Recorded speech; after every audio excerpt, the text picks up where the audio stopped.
જમ્મુ કાશ્મીરના પહેલગામમાં જે આતંકવાદી હુમલો કરવામાં આવ્યો 25થી વધારે લોકોના મોત થયા। આ મોતને લઈને ગુજરાતભરમાં વિરોધ જોવા મળી રહ્યો છે। પહેલા પોસ્ટર બતાવવાનો પ્રયત્ન કરું। આ પોસ્ટર છે વિશ્વ હિન્દુ પરિષદ ધર્મો રક્ષતિ રક્ષિત, આજે એમનું સૂત્ર સાથે એક પોસ્ટર લગાડવામાં આવ્યું છે। અને આ પોસ્ટરની અંદર 25થી વધારે લોકો, જે લોકો જમ્મુ કાશ્મીરના પહેલગામમાં ફરવા માટે ગયા હતા અને ત્યાં એમને અણધાર્યું મોત મળ્યું છે।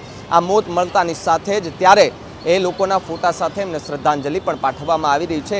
ગુજરાતભરના અત્યારે અમે અમદાવાદના થલતેજના મેટ્રો સ્ટેશન નીચે ઊભા છે, પોલીસ ચોકીની બહાર ઊભા છે, ત્યાં આગળ આ પોસ્ટર લગાડવામાં આવ્યું છે અને તમામે તમામ લોકોની શ્રદ્ધાંજલિ આપવા માટે આ પોસ્ટર સાથે સાથે નીચે દીવડાઓ પણ રાખવામાં આવ્યા છે। અસંખ્ય લોકો છે કે તે અહીંયા આવીને આ લોકોને શ્રદ્ધાંજલિ પણ આપી રહ્યા હતા। પણ હવે જે ભારત છે તે પાકિસ્તાન સામે લાલ આંખ કરી રહ્યું છે અને આવા લાલ આંખ કરતાની સાથે પાકિસ્તાનની અંદર ભૂકંપ સર્જાયો છે કે જો ભારત કંઈ પણ કરે છે તો એને કારણે પાકિસ્તાન પર ખૂબ મોટી અસર પડી શકે છે।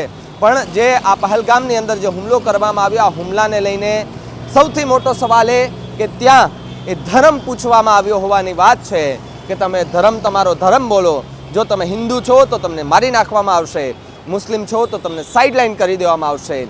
આ વાત જરા પણ યોગ્ય નથી અને એક ભારતીય તરીકે, એક હિન્દુ તરીકે એક આ વાતને આપણે વખોડી કાઢીએ છીએ અને જે કોઈ આતંકવાદી હતા તેને સખતમાં સખત સજા થાય તેવી સરકાર પાસે આ જે 25 લોકો છે એમના પરિવારજનો ન્યાયની માંગણી કરી રહ્યા છે। મિત્રો, આવા જ વિડીયો અને શોર્ટ્સ જોવા માટે આજે જ અમારી ન્યૂઝ રૂમ યુટ્યુબ ચેનલને સબસ્ક્રાઇબ કરો।